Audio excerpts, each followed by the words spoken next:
Manuscrit trouvé dans une bouteille. Et là, il n'y a aucune bizarrerie dans le titre. Ce serait même plutôt dissuasif, quoi. Les trucs que tu trouves par hasard. Et par exemple, j'ai beaucoup de docs sur cette île qui s'appelle du vieux norvégien Skilder, qui s'écrit comme Saint-Kilda, mais il n'y a jamais eu de Saint-Kilda au large de l'Écosse. Mais eux, ça marchait, les bouteilles et puis les messages dedans. De toute façon, ces gens-là savaient très bien où les courants emmenaient ce qu'on mettait dans une bouteille. Et nous, on a toujours l'expression comme une jetée, comme jeter une bouteille à la mer. Ben oui, mais à l'époque, ils savaient où les courants vaguement l'emmenaient, et les répartitions de population étaient très différentes. Qu'est-ce qu'il y avait sur les côtes? Ben, il y avait la bouffe, ce que tu ramasses, ce que tu pêches. Alors, quelque chose qui arrive sur les côtes, n'importe où, il y a toujours quelqu'un pour le ramasser, et puis ça arrive. Donc, il faut se revenir un petit peu dans le 19e siècle. Et puis, le manuscrit trouvé dans une bouteille, c'est publié en 1833, donc au tout début de la carrière d'Edgar Poe, mais on a une petite note dans la version anglaise où il nous dit l'avoir écrit en 1831. On y reviendra à cette petite note. Donc prendre aussi en considération que ces archétypes du récit maritime, ils sont déjà là. Poe n'invente pas, ne déplace pas, mais est-ce que c'est pas logique à un jeune auteur, dans le début de ses, même pas 20 ans, de ses 15, 16, 17 ans de travail qui vont nous amener tout ça, qu'au tout début, on s'appuie sur ce qui existe, et puis on le distord, mais de l'intérieur. Et puis, quel intérieur? Pourquoi? Alors, dans ces histoires, Edgar Poe, toujours ce qui m'amène à visiter ça. C'est-à-dire, Edgar Poe, ça fait partie de moi, mais vous savez que j'ai enseigné pendant 6 ans dans une école d'art. C'était une drôle d'expérience. Bon, j'ai toujours eu des invitations, des demandes, la question de la transmission. Il n'y a pas à écrire dans son coin, et puis merde au reste, quoi. La littérature, si on veut l'emporter avec nous, il faut travailler, ça, ce qu'on donne, ce qu'on partage. Mais dans ces 6 ans d'école d'art, j'avais un rituel. C'était le mercredi, 10h45. Ça s'appelait Littérature Express. 10h45, c'est pas trop tôt, même pour des étudiants en art. Enfin, ceux-là, ils avaient l'excuse à Sergi du RER. Mais à 10h45, porte fermée. T'es en retard de 3 minutes? Non, t'entres pas. Et puis à 11h45, même si j'étais en plein milieu d'une phrase, pof, t'arrêtes, terminé. Avec ce principe-là, il venait. Alors évidemment, je me donnais des thèmes, je me donnais des auteurs. C'est plutôt d'aller dans le contemporain, les enjeux d'aujourd'hui, mais il y a toujours un moment où tu dis Don Quichotte, Cervantes, qui a lu? Qui? Bon, mais c'est normal, toi aussi, à 20 ans, 22, 23 ans, t'avais pas lu encore Don Quichotte. Enfin, des vagues souvenirs, de choses résumées, simplifiées de l'enfance, contrairement à Edgar Poe. Et puis il y a des fois, tout simplement parce que Proust Baudelaire, ou Ville Baudelaire, ou Benjamin Baudelaire, et puis tu prononces le mot comme Edgar Poe, ou bien... Et puis là, tu vois que, bon, c'est un nom, quoi. Un nom que tu as entendu au lycée.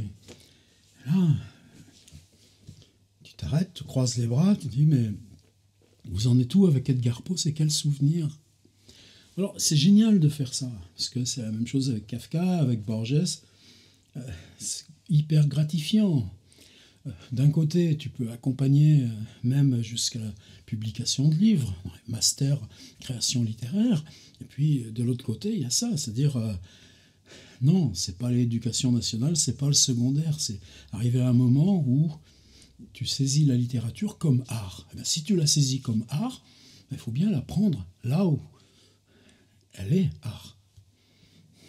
Alors tu es le premier à ouvrir la porte de Kafka, à ouvrir la porte de Proust, et tant mieux, c'est humble et tu le fais. Mais Edgar Poe, il y a toujours le truc où tu te dis, mais ça forcément tout le monde connaît, mais ça forcément tu l'as traversé. Et puis découvrir, mais sur plusieurs années, et puis sur plein d'endroits, que c'est plus le cas. Et là, toi, c'est quelque chose, moi, qui me vidait de l'intérieur. C'est-à-dire, à quoi ça sert? Lire, c'est pas ça en tant que tel, c'est l'imaginaire, le réel. Si, justement, c'est pas partagé par ce premier pas de la curiosité qui est de dire à quel endroit le réel n'est pas ce qu'on croit. Et là, forcément, tu as Edgar Poe. Et si tu n'as pas Edgar Poe, ça veut dire que qu'est-ce que tu... Et si tu n'as pas Edgar Poe, ça veut dire que ta conception du réel, elle est incomplète. Elle se borne, elle s'affadit. Alors après, tu as tous les discours, ouais, il y a les bandes dessinées, ouais, il y a les films, ouais. Non. Est-ce qu'on peut se dispenser de ça? Alors, tu es dans un univers, même quand on enseigne, on te dit, ben oui. Alors, moi, je l'assume. Quelque part, si je fais du YouTube, c'est pas une détermination négative. C'est précisément que cet exercice, puisque justement, il me saisit dans des zones où je n'avais pas prévu d'aller, puisque là, on doit parler de manuscrits trouvés dans une bouteille, c'est fascinant, et ça se publie, et ça se transmet, tandis que, comment, par exemple, Edgar Poe a connu Charles Dickens? Eh bien, parce que Charles Dickens, y compris du point de vue alimentaire, venait faire des tournées de lecture sur la côte est des États-Unis. Et ce principe-là de publication, de voix, de corps dans la littérature, eh ben, on n'est pas sur YouTube parce que c'est plus facile de voir une vidéo que de se coltiner un livre. Mais en même temps, jamais ça m'a aussi troublé que sur la personne d'Edgar Poe. C'est-à-dire reprendre Baudelaire et le chemin de Baudelaire et comment se sont accomplies les fleurs du mal. C'est notre job, c'est des recherches qui sont ouvertes. Mais il faut des bases. Alors, ça vient là, ce que je dis, parce que souvent, manuscrit trouvé dans une bouteille, c'était un des textes qui me venait le plus régulièrement comme exemple. Pourquoi? Alors, comme d'habitude chez Edgar Poe, positionnement du narrateur. Souvent, on a vu narrateur malade ou convalescent. Là, c'est quelqu'un qui a du fric et qui s'ennuie, mais qui va se vider volontairement, intérieurement, avant le récit. Détermination négative au tout début. De mon pays et de ma famille, je n'ai pas grand-chose à dire. Donc ça y est, c'est dit. De mauvais procédés et l'accumulation des années m'ont rendu étranger à l'un à l'autre. Le mot étranger. Alors vous savez, dans Lovecraft, ce titre qui était traduit autrefois par Je suis d'ailleurs, qui s'appelle The Outsider. Non, là, lui, c'est pas The Outsider, and estranged. Donc c'est plutôt éloigné que vraiment étranger. Mais éloignement ou estrange, donc qui n'est pas outsider, mais qui est juste une distanciation. Le résultat est le même pour ce que nous on veut. Est-ce qu'il y a la figure du livre? Bien sûr, tout de suite. Par-dessus tout, les philosophes allemands me procuraient de grands délices. Cela ne venait pas d'une admiration mal avisée pour leur éloquente folie. Non, mais ça veut dire que le narrateur est évidemment, lui aussi, un obsédé du livre. Sinon, il n'y aurait pas d'histoire. Tu comprends? C'est cette boucle. Et toujours à la fin, comment ça finira, manuscrit trouvé dans une bouteille? C'est une fin ouverte. C'est-à-dire, il y a ce compte-rendu d'action, et puis ensuite apparaissent, c'est ce qui le rend fascinant aussi, parce que c'est le seul endroit dans Edgar Poe où ça se passe, des lignes blanches, qui sont typographiquement marquées par des points, des lignes de points. Ça veut dire que on a simplement des extraits du journal, des bribes d'un journal plus long. Et puis tout au bout, cette bribe s'effiloche, et puis la phrase ne finit pas. Oh Dieu, il se dérobe, il sombre. Le bateau coule, la bouteille a été jetée à la mer. Alors, distanciation par rapport à sa généalogie, distanciation aussi qui va être dans la temporalité. Après plusieurs années dépensées dans un lointain voyage, où? Lointain depuis où? Je m'embarquais en 18, il ne précise pas, à Batavia, dans la riche et populeuse île de Java. Eh ben, on le sait, on est déjà dans un sud et dans l'Asie, dans l'archipel des îles de la Sonde. Je me mis en route comme passager. Il y a la description extrêmement précise du bateau. Ça compte. Parce que c'est quoi le fantastique? T'inventes? Non. Il faut qu'au contraire, tu prouves que c'est la normalité même. Et c'est parce que tu fais confiance au récit qui te dit quelque chose des éléments que tu reconnais, que tu peux identifier, que tu vas les distordre de l'intérieur et que tu ne sauras plus où est la réalité. Notre bâtiment était un bateau d'environ 400 tonneaux, doublé en cuivre, construit à Bombay, en teck de Malabar. Il était chargé de coton, de laine et d'huile des lacs d'Ive. Nous avions aussi à bord du filin de cocotier, du sucre de palmier, d'huile, de beurre bouilli, des noix de coco, quelques caisses d'opium. L'arrimage avait été mal fait. Le navire, conséquemment, donnait de la bande. Un soir, comme j'étais appuyé sur le bastingage de la dunette, j'observais un très singulier nuage, isolé vers le nord-ouest. Il était remarquable autant par sa couleur que parce qu'il était le premier que nous eussions vu depuis notre départ de Batavia. Je le surveillais attentivement jusqu'au coucher du soleil. Alors il se répandit tout à coup de l'est à l'ouest, cernant l'horizon d'une ceinture précise de vapeur et apparaissant comme une longue ligne de côte très basse. Mon attention fut bientôt après attirée par l'aspect rouge-brun de la lune et le caractère particulier de la mer. Cette dernière subissait un changement rapide. L'eau semblait plus transparente que d'habitude. Je pouvais distinctement voir le fond, et cependant, en jetant la sonde, je trouvais que nous étions sur 15 brasses. Alors, est-ce qu'il a navigué, Edgar Poe? Ben, pas tellement. Par contre, est-ce que la double traversée de l'Atlantique, vers 6-8 ans pour partir à Liverpool, et puis vers 11-12 ans pour revenir à New York, est-ce que c'est des souvenirs qui laissent une empreinte assez forte? Eh bien, si on prend Baudelaire, lui c'était plutôt 18-20 ans, bien sûr l'empreinte est forte. Si on prend Isidore Ducasse, le futur comte de Lautréamont, bien sûr l'empreinte est forte. Alors ces sensations, elles ne sont pas documentaires, elles sont aussi comment tu vois la mer. Eh bien, tu la cherches là, en toi. Et puis, bien sûr, un typhon. On va appeler ça comme on veut. Il n'y a pas de nom, d'ailleurs, spécialement. L'extrême furie du coup de vent fit en grande partie le salut du navire. Quoiqu'il fût absolument engagé dans l'eau, comme ses mâts s'en étaient allés par-dessus bord, il se releva lentement, 1 minute après, et vacillant quelques instants sous l'immense pression de la tempête, finalement il se redressa.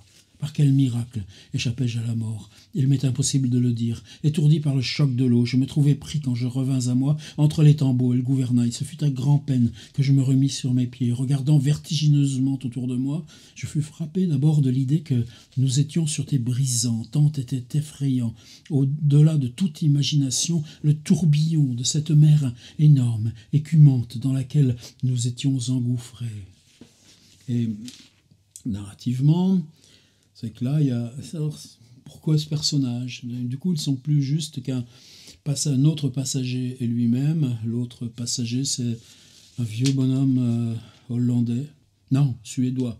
Au bout de quelques instants, j'entendis la voix d'un vieux Suédois qui s'était embarqué avec nous au moment où nous quittions le port. Alors lui, il a surgi au dernier moment. Vous voyez, comme c'est important, ces nuances, cette précarité. Qui c'est ce vieux Suédois? On ne sait pas, il est vieux. Et puis... la tempête passée, le temps. Alors ça aussi, c'est des figures typiques. À un moment donné, on n'est plus que 3 sur le radeau, lequel on va manger pour que les 2 autres survivent. Là, on n'ira pas jusque-là. Mais ça fait pas peur à Edgar Poe. Dans Arthur Gordon Pym, il y a ce genre de choses-là. C'est l'aventure maritime. C'est les figures obligées du récit maritime. Le 5e jour. Le froid devint extrême, quoique le vent eût tourné d'un point vers le nord. Le soleil se leva avec un éclat jaune et maladif, se hissa à quelques degrés à peine au-dessus de l'horizon, sans projeter une lumière franche. Il n'y avait aucun nuage apparent, Et cependant, le vent fraîchissait, soufflait avec des accès de furie. Vers midi ou à peu près, autant que nous en pûmes juger, notre attention fut attirée de nouveau par la physionomie du soleil. Il n'émettait pas de lumière, à proprement parler, mais une espèce de feu sombre et triste, sans réflexion, comme si tous les rayons étaient polarisés. Juste avant de se plonger dans la mer grossissante, son feu central disparut soudainement, comme s'il était brusquement éteint par une puissance inexplicable. Qu'est-ce qui se passe là? Il se passe qu'on n'a plus à faire la lancée poétique du texte. Il dit quoi le texte? Il dit rien.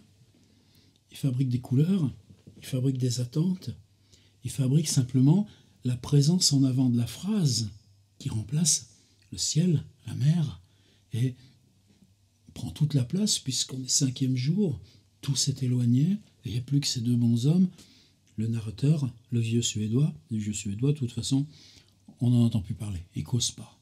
Nous attendions en vain l'arrivée du 6e jour. Ce jour n'est pas encore arrivé pour moi. C'est une phrase banale, mais vous allez voir les conséquences. Pourquoi de 5 jours, il n'y a pas de 6e jour, alors que l'expérience, elle, va se déployer. Si, il va reparler, le vieux Suédois. C'est la tempête. Nous étions au fond d'un de ces abîmes quand un cri soudain de mon compagnon éclata sinistrement dans la nuit. « Voyez !» me disait-il. « Voyez !» me criait-il dans les oreilles. « Dieu Tout-Puissant, voyez, voyez !» Comme il parlait, j'aperçus une lumière rouge, un éclat sombre et triste qui flottait sur le versant du gouffre immense où nous étions ensevelis et jetait à notre bord un reflet vacillant. En levant les yeux, je vis un spectacle qui glaça mon sang à une hauteur terrifiante, juste au-dessus de nous et sur la crête même du précipice. Planait un navire gigantesque de 4000 tonneaux peut-être. Quoique juché au sommet d'une vague qui avait bien 100 fois sa hauteur, il paraissait d'une dimension beaucoup plus grande que celle d'aucun vaisseau de ligne ou de la Compagnie des Indes. Son énorme coque était d'un noir profond que ne tempérait aucun des ornements ordinaires d'un navire. Une simple rangée de canons s'allongeait, etc. Alors, c'est pour ça que suédois ou hollandais, tout à l'heure j'ai fourché, la vieille tradition du bateau fantôme, le bateau lancé vide de tout équipage, c'est aussi la tradition ou les archétypes du récit maritime. Bon, il se passe quoi? Le petit bateau où sont les deux survivants accrochés au mât de l'arrière et percutés par cette immense masse qui déferle avec la vague. Et plus de vieux Suédois, mais le narrateur, lui, a ce réflexe de s'agripper à la coque du naufrageur et puis tout simplement d'aller se cacher dans la cale. Il ne sait pas qui y a sur ce bateau. Peut-être ne s'est même pas aperçu des dégâts qu'il vient de causer. Et puis là arrive la première ligne de points. Et maintenant, le récit a complètement changé. On est dans le journal. Il y a bien longtemps que j'ai touché pour la première fois le pont de ce terrible navire. Et les rayons de ma destinée vont, je crois, se concentrant et s'engloutissant dans un foyer, incompréhensible gens, enveloppés dans des méditations dont je ne puis deviner la nature, ils passent à côté de moi sans me remarquer, me cacher à pure folie de ma part, car ce monde-là ne veut pas voir. Il n'y a qu'un instant, je passais juste sous les yeux du second. Peu de temps auparavant, je m'étais aventuré jusque dans la cabine du capitaine lui-même. Et c'est là que je me suis procuré les moyens d'écrire ceci et tout ce qui précède. Vous voyez, comme les conditions matérielles du récit et la preuve de ces conditions matérielles qu'il a pu le transcrire, ça fait partie du récit. Je continuerai ce journal de temps en temps. Il est vrai que je ne puis trouver aucune occasion de le transmettre au monde. Pourtant, j'en veux faire l'essai, au dernier moment. j'enfermerai le manuscrit dans une bouteille, je jetterai le tout à la mer. C'est-à-dire qu'il y a un amont. Il y a bien longtemps que j'ai touché, bien longtemps, mais juste avant, 5e jour, et je ne connaîtrai pas le 6e. Et puis tout de suite, cette figure qu'a priori il interprète avec les conditions ordinaires de la réalité. C'est-à-dire passer dans le champ visuel de matelot ou d'officier de l'équipage, le second, le capitaine, qui lui semble pris dans des méditations, dans une lenteur. Ils ne veulent pas le voir. Il n'a pas encore fait la démarche de comprendre, ce qui va être la suite du journal, que s'ils ne peuvent pas le voir, c'est que déjà, ils ne sont plus dans la même temporalité. Et là, ce qui est fascinant, c'est que le grandissement du navire s'effectue à mesure de son accélération et que cette accélération du bateau dérivant vers le plein sud suppose aussi l'agrandissement, le changement d'échelle de ce qui l'entoure. Eux, dans leur naufrage, se sont trouvés pris dans un point temporel où étaient déjà d'énormes vagues, mais à mesure que, maintenant qu'il a changé de repère et que ce bateau s'en va vers le plein sud, l'accélération fait que les vagues grandissent, le bateau grandisse, et que lui est tout petit devant ces hommes, puisqu'il va aussi être saisi du même mouvement de grandissement, de ralenti, mais depuis une origine postérieure aux autres. C'est fou? Oui, c'est fou. C'est une expérience qui n'est pas compatible avec ce que nous apporte par exemple la relativité d'Einstein. Ben non, pas du tout. Alors c'est là évidemment où il faut parler du Sud. Je reviens à ma petite note qui est à la fin de l'édition anglaise et que Baudelaire n'a pas pu ou voulu reprendre, à moins qu'elle soit en note. Ouais, ça j'en ai pas parlé. Ce Pléiade, il date du tout début de la collection Pléiade, c'est-à-dire 1951, et il n'a jamais été refait. Édition établie par Yves Le Dantec, grand baudelairien. Ça veut dire qu'à l'époque, ce qu'on vous donnait, c'était le matériau lui-même. C'était pas des trucs avec des appareils critiques plus longs que le texte, des reproductions, tout ça, pour vous vendre le truc 70 balles, alors qu'autrefois c'était 30 balles, etc., etc. C'est le même imprimeur, c'est le même papier, c'est la même reliure, on est content. Mais il y a très peu de notes, qui sont d'ailleurs très approximatives, et la petite note qu'il a est dans le texte anglais, elle est effectivement traduite par Baudelaire, mais là elle est reproduite dans les notes. Le manuscrit trouvé dans une bouteille fut publié pour la première fois en 1831. C'est 1833, mais là, laissons le doute. Et ce ne fut que bien des années plus tard que j'eus connaissance des cartes de Mercator, dans lesquelles on voit l'océan se précipiter par 4 embouchures dans le gouffre polaire au nord et s'absorber dans les entrailles de la Terre. Le pôle lui-même y figure par un rocher noir. Le pôle lui-même y est figuré par un rocher noir s'élevant à une prodigieuse. Alors, Mercator, c'est quelqu'un qui vivait au temps de Rabelais. C'est plus en Belgique, vous savez, il est né vers Anvers, c'est l'époque d'Erasme, tout ça. Il a beaucoup vécu à Louvain et en même temps a subi beaucoup les persécutions contre les protestants. Et c'est pas quelqu'un, on n'est pas encore à Copernic, on est dans toujours la logique de Tycho Brahe, mais Mercator est effectivement celui qui, en 1589, est le premier, là, dans ce qu'on appelle Renaissance, à proposer une carte du monde. Et toute sa vie est consacrée à ça. Il va faire un atlas, des cartes par pays. C'est l'époque où on commence à élaborer de merveilleuses maps-mondes. C'est l'époque aussi où c'est travailler, se doter des outils théoriques pour comment on représente une sphère, comment on la déplie sur une surface plane.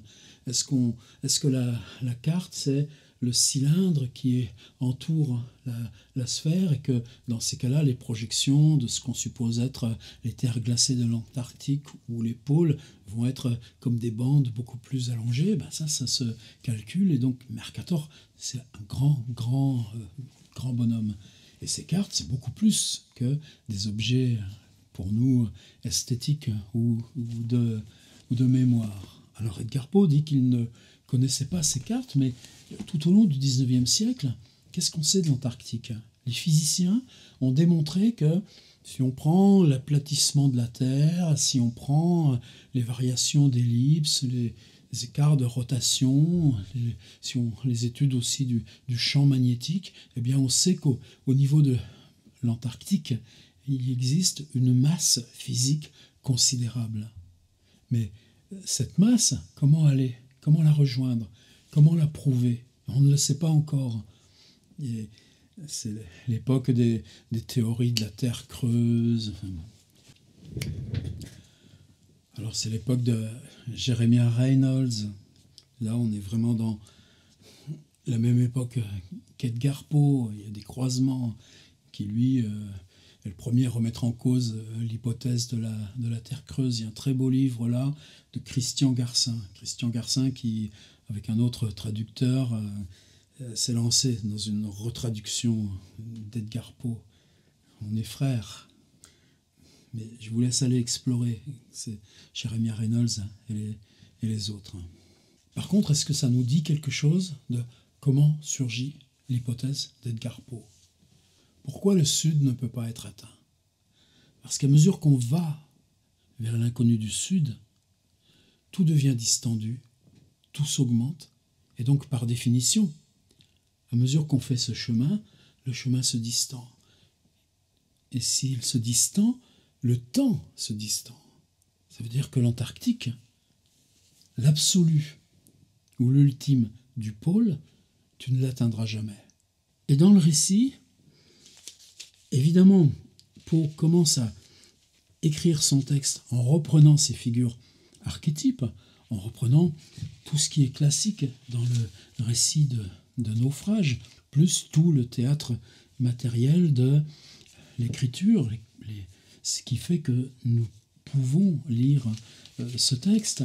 Il appuie la réalité du voyage par ces pages complètement poétiques sur le ciel, l'horizon, la tempête, le naufrage. Et puis, quand il glisse au récit en pointillé des bribes de journal, là, comment nous-mêmes, on va être amenés, non pas à ce qu'on nous dise « c'est comme ça, il y a une distension parce que », mais à être nous-mêmes pris dans le trouble de cette distension et être amenés à la comprendre sans pouvoir l'expliquer. Un incident est survenu qui m'a de nouveau donné lieu à réfléchir. De pareilles choses sont-elles l'opération d'un hasard indiscipliné? Je m'étais faufilé sur le pont, m'étais étendu, sans attirer l'attention de personne, sur un amas d'enfléchures et de vieilles voiles dans le fond de l'aïeul. Tout en rêvant à la singularité de ma destinée, je barbouillais, sans y penser, avec une brosse à goudron, les bords d'une bonnette soigneusement pliée et posée à côté de moi sur un baril.